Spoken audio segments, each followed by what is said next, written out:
Okay, so we're doing algebra, rational expressions, adding and subtracting, and this happens to be the problem we're on right here. Alright, my computer shut down or something, did something funky a minute ago, and so this is not my normal introduction. I've just already have written this problem down, and I don't want to have to start over. So there you go. Okay, I guess we'll have to write it down. The first things we have x squared minus 11x over x squared plus 9x minus 52 plus 13x minus 143 over x squared plus 9x minus 52. So as we can see here, we've got a common denominator, right? Both denominators are the same. So what we'll do then is we'll just add the numerators. So that'll make that an x squared minus 11x plus 13x minus 143, and then that'll be all over x squared plus 9x minus 52. So let's go ahead and collect up the like terms up here. So we end up with x squared, what is that, 2x? And then minus 143 over x squared plus 9x minus 52. Now I have a suspicion feeling that we might want to factor this up here and factor this and see if there's any terms that might cancel out. 143.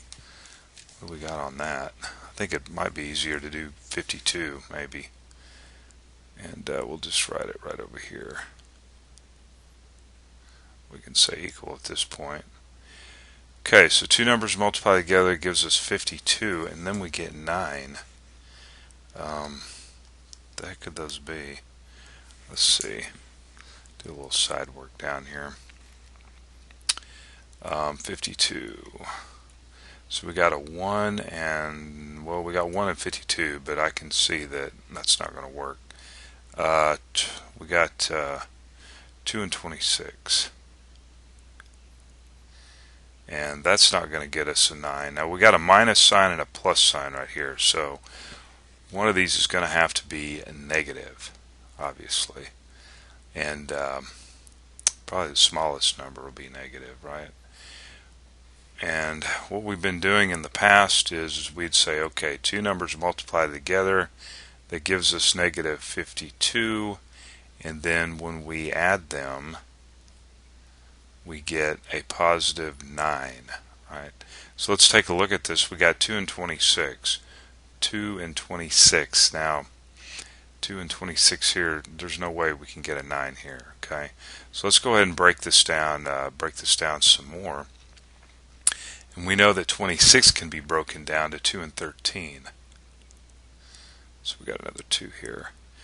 And so that could actually be 4 and 13, couldn't it? Now, if we did 4 and 13, we could get 9, right? That's if, let's see, 4 were negative and 13 is positive. We'd be able to get 9, right, if 4 was negative. So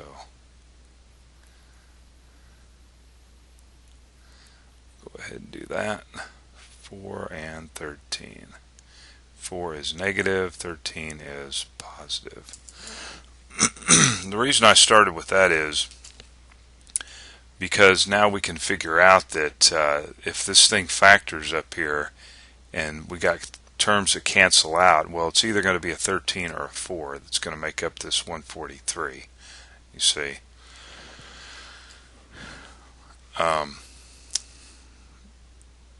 Okay, and I was going to do something, I forgot what it was now. 52. Okay, I was just checking some work there. Let's, normally I don't like to erase my work, but we're going to erase that.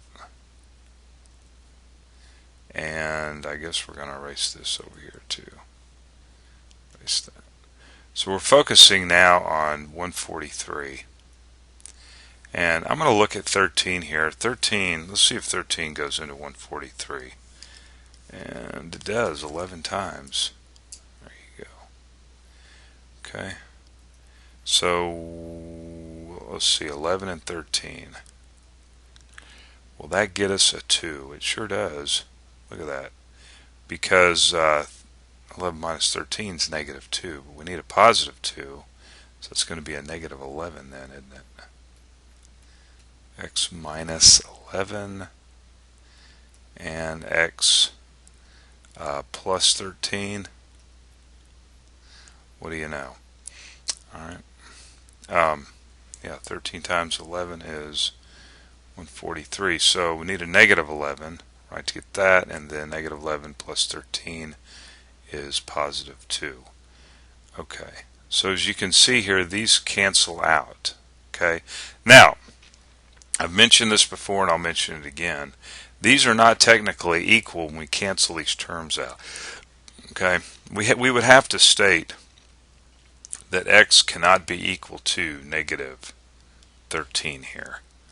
Alright, for this right here, if we stated x minus 11 over x minus 4, then we would have to state that x cannot be equal to negative 13. And I don't think you can see that, can you? There you go. X cannot be equal to negative 13. Okay. Let's clear out some stuff here. But we'll talk about this later on when we start talking about functions and domain, things of that nature. But in this particular case, we're just talking about the mechanics of simplifying things down. Right, so this would go with this over here. X cannot be equal to negative 13 if both of these are to be equal. All right. Okay, x minus 11 over, looks like x minus 4. I think we spent enough time on that. X minus 11 over x minus 4. And of course, I don't state that right here, but okay. But you need to know. Okay, so we're over here, go to math.com, getting it worked out. See you in the next problem.